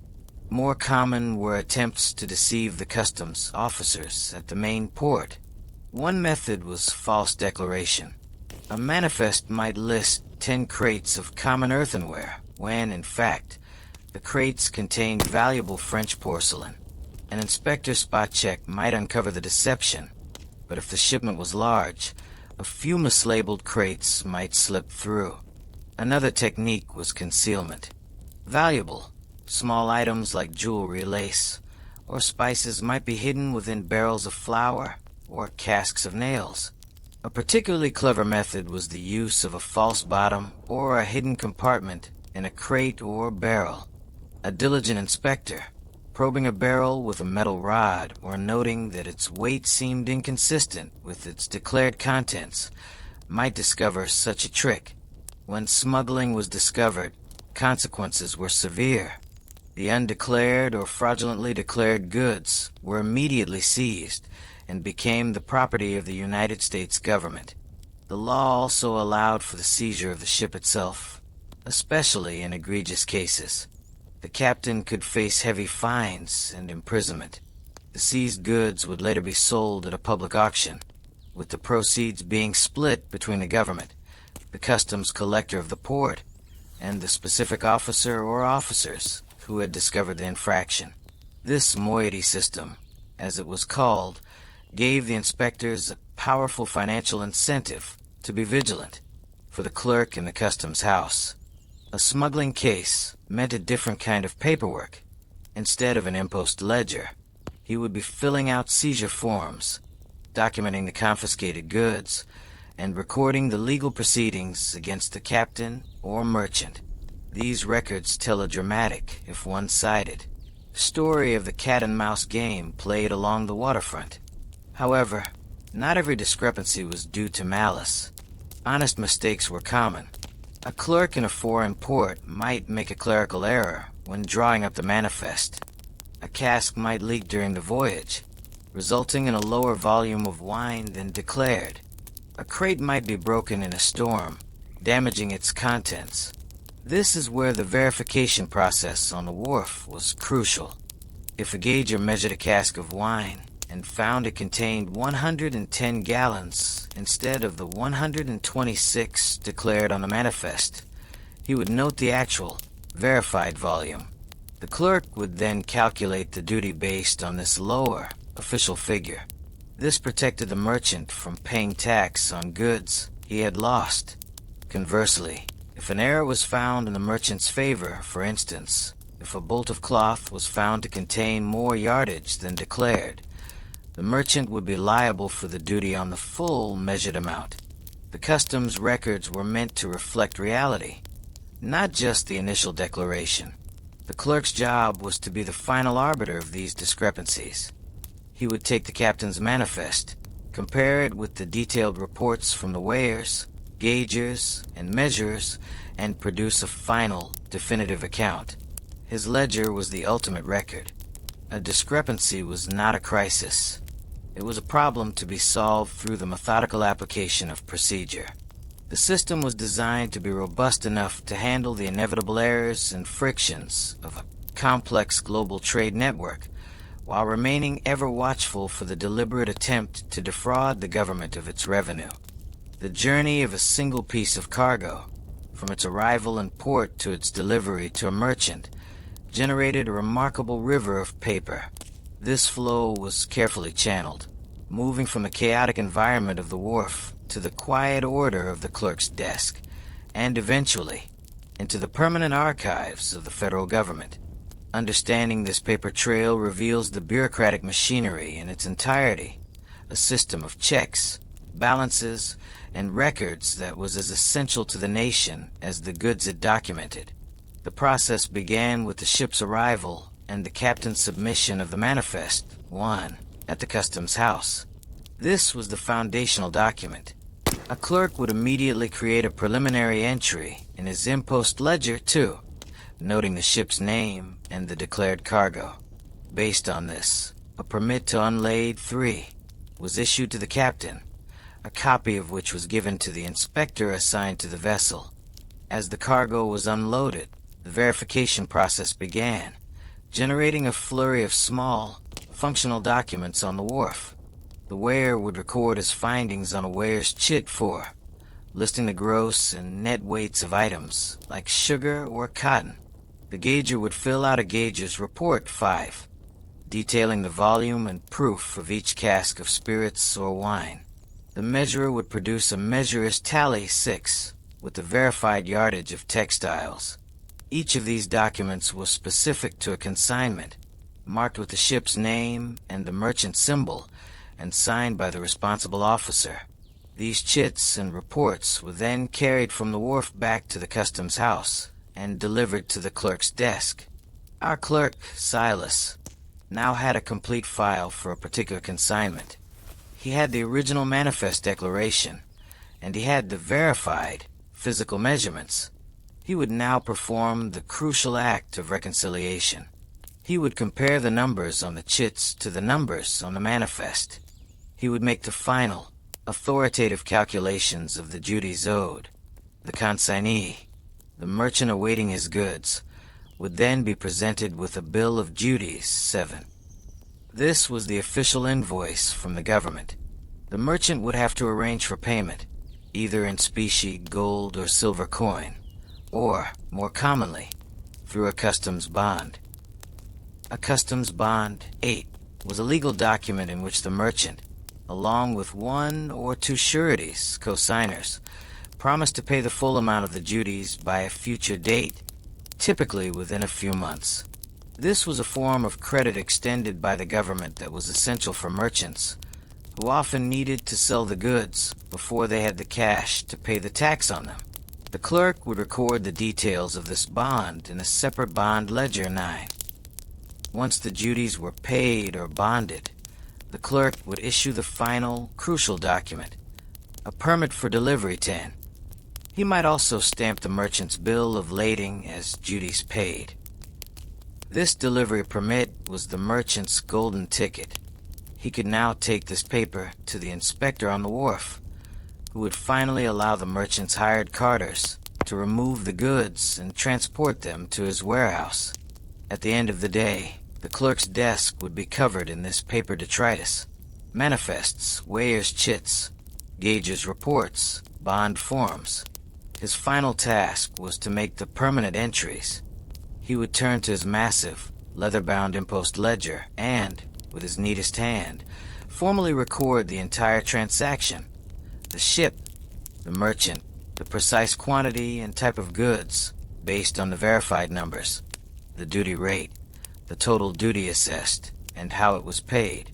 This ledger was the master record, but the paper trail didn't end there. All these individual documents, the original manifests, the inspector's reports, the customs bonds, were carefully bundled together by ship and by date. They were tied with string or ribbon and filed away in wooden cabinets or boxes.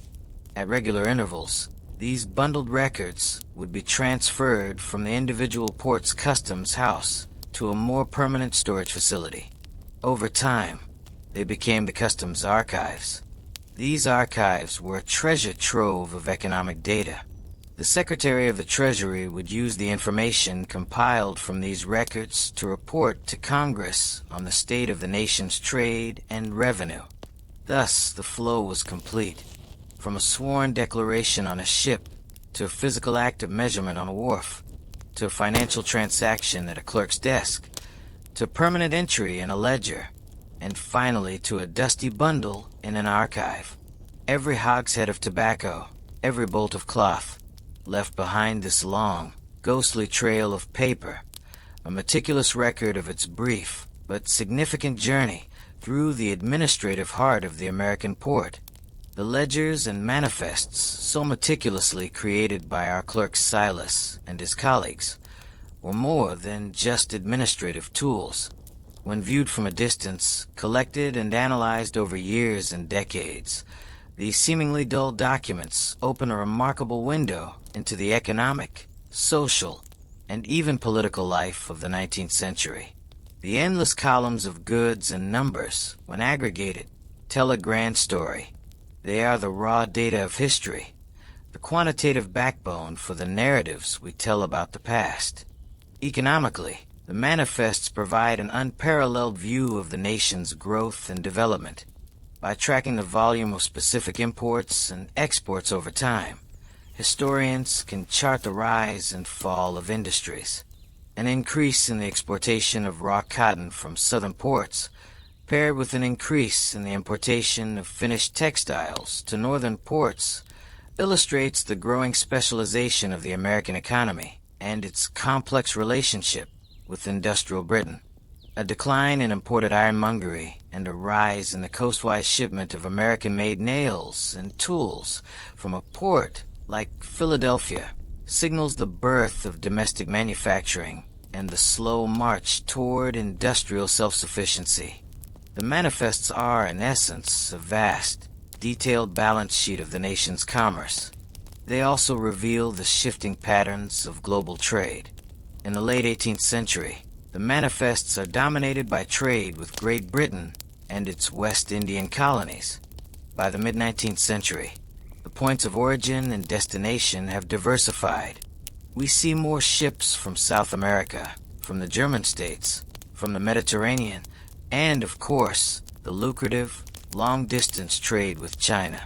The lists of goods change accordingly. Coffee from Brazil begins to appear alongside sugar from Jamaica. German toys, a term for a wide variety of small manufactured goods, compete with English hardware. The world was shrinking, and the manifests chart this process in precise, quantifiable detail. Socially, the cargo lists provide a fascinating glimpse into the material culture of the era. They tell us what people were eating and drinking: codfish, wine, tea, coffee. What they were wearing: calico, broadcloth, silk. How they were building their homes: lumber, nails, window glass. And how they were spending their leisure time: books, musical instruments, fine china. A sudden influx of a new type of printed cotton on the manifests of several ships might signal a new fashion trend. An increase in the importation of cheap, mass-produced ceramics indicates a rising standard of living, where even families of modest means could afford to own a matching set of plates. The manifests are a catalog of the aspirations and consumption habits of a society. The passenger lists, as we have seen, provide the demographic data, showing the waves of immigration from Ireland, Germany, and elsewhere that would profoundly shape the nation's character. Politically, customs records are a direct reflection of the nation's policy. The tariff acts passed by Congress were not abstract laws. Their effects are written line by line in the clerk's ledgers. When Congress passed a high, protectionist tariff on imported iron, the manifests would show a decrease in iron imports from Britain and, eventually, a rise in the coastwise shipment of iron from Pennsylvania. The debates in Congress over tariffs were debates about the very data the customs clerks were collecting every day. The revenue from the duties they calculated funded the federal government, paid for the Army and Navy, built lighthouses, and financed westward expansion. The quiet work of the Customs House was the financial engine of national policy. Even moments of crisis are reflected in these pages. During the Napoleonic Wars and the lead-up to the War of 1812, Jefferson's Embargo Act of 1807 brought foreign trade to a screeching halt. A clerk's ledger for that year would show a dramatic, almost complete cessation of entries for foreign ships. The pages would suddenly be filled only with the small-scale coastwise trade, a stark, numerical representation of a major foreign policy decision. Then, with the repeal of the embargo, the foreign entries would resume, a flood of ink on the page mirroring the flood of ships returning to the ports. The manifest, therefore, is not a static document. It is a sensitive barometer, recording the pressures of economic change, social trends, and political storms. The clerk, in his day-to-day work, was not thinking of this. He was focused on the task at hand, but in performing his mundane duties with such care, he and his thousands of anonymous colleagues created one of the richest and most revealing sources we have for understanding the deep structures of 19th century American life. The world of our quill-wielding clerk, Silas, with his sand-dusted ledgers and his arcane knowledge of hogsheads and firkins, could not last forever. The 19th century was an age of relentless technological and administrative change, and the sleepy, methodical world of the Customs House was gradually transformed. The meticulous system we have been exploring did not vanish overnight, but was slowly, piece by piece, updated, streamlined, and mechanized, leading to the modern customs procedures we know today. The fading of the quill was a quiet revolution, a sign of a world growing faster, larger, and more complex. One of the first significant changes was in the tools of the trade itself. By the mid-19th century, the mass-produced steel pen nib had become widely available and affordable. These dip pens were more durable and consistent than the traditional goose quill. A clerk no longer needed to be an expert in cutting and shaping his own writing instrument. He could simply fit a steel nib into a holder, and it would produce a clean, uniform line for hours or days of writing. This small change symbolized a larger shift towards standardization and manufactured efficiency. Around the same time, preprinted forms became more common.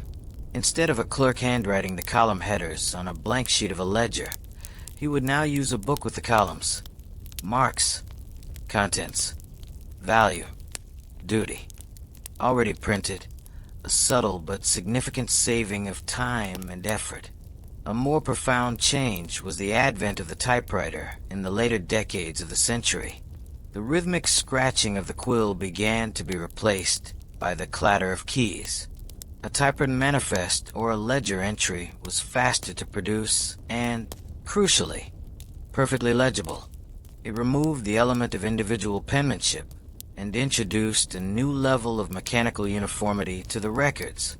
The unique, elegant copperplate script of the early clerks gave way to the impersonal, standardized characters of the machine. The very nature of the cargo was also changing. The rise of steam power transformed shipping. Steamships were faster and more reliable than sailing vessels. Their schedules were more predictable, and they could carry more cargo. The volume of trade passing through major ports exploded. A single clerk could no longer keep up with the paperwork for a massive new steamship in the same way he could for a small brig. This necessitated an expansion of the customs service and a greater division of labor. The process became more like an assembly line, with different clerks handling different parts of the entry process. The system of weights and measures also began to be standardized.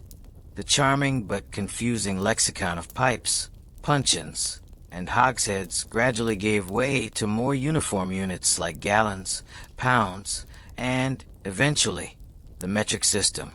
International agreements and new legislation sought to regularize the way goods were measured and described, reducing the ambiguity that the early clerks had to navigate with their specialized knowledge. The biggest transformation, however, was in the way information was managed. The old system of physical ledgers and bundled paper files was simply overwhelmed by the sheer volume of modern trade. The invention of carbon paper allowed for the easy creation of multiple copies. The development of vertical filing cabinets made the storage and retrieval of documents more efficient than the old system of stacking bundles on shelves. But the true revolution would come much later, in the 20th century, with the adoption of calculating machines and, eventually, computers. The clerk's mental arithmetic and handwritten calculations were replaced by the unerring speed and accuracy of machines. Today, the entire process we have described is almost entirely digital. A ship's manifest is an electronic data file submitted to customs authorities before the vessel even arrives in port. Powerful computer systems, using sophisticated algorithms, flag high-risk shipments for inspection. Duties are calculated automatically and paid electronically. The modern customs officer is more likely to be looking at a computer screen than a handwritten ledger. Yet, the fundamental principles established in the age of sail and quill pens remain. The core function of the system is still the same: to document, verify, and tax the goods entering the country. The manifest, though now a digital file, is still the foundational document. Inspectors, though now armed with X-ray scanners and chemical sensors, still perform the task of verifying the cargo. The work of the anonymous clerk, stooped over his desk in 1810, laid the essential groundwork for the vast, complex, and highly automated system of global trade management we rely on today. The quill has faded, the ink has dried, but the legacy of that meticulous, boring, and profoundly important work endures in the very structure of our interconnected world. And so, our time in the quiet, orderly world of the 19th century customs house comes to a close. The last ledger has been filled for the day. The ink has been blotted dry, the quills set aside. The light from the tall windows is fading, and the sounds from the wharf outside are quieting as the day's work is done. We have followed the journey of a simple piece of paper, the manifest, and in doing so, have witnessed the silent, immense machinery of commerce and administration that helped build a nation. We have seen the world through the eyes of the clerk, a man whose daily reality was not one of grand events, but of painstaking detail, of endless columns and careful script. His work, and the work of the weighers, gaugers, and inspectors, was the essential, unglamorous foundation upon which fortunes were built. Government was funded, and a global economy was woven together, one entry at a time.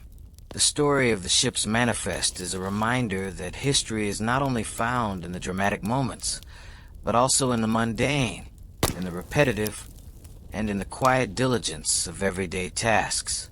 It is a history written in iron gall ink on rag paper, a testament to the power of order and the quiet triumph of bureaucracy. As the sounds of the harbor fade into the gentle murmur of the evening tide, I hope this journey into the minutiae of the past has been a peaceful one for you. I hope it has helped to quiet your mind and guide you toward a deep and restful sleep. Thank you for joining us on Boring History for Sleep. May your rest be as peaceful and undisturbed as a perfectly balanced ledger at the close of a long day. Good night.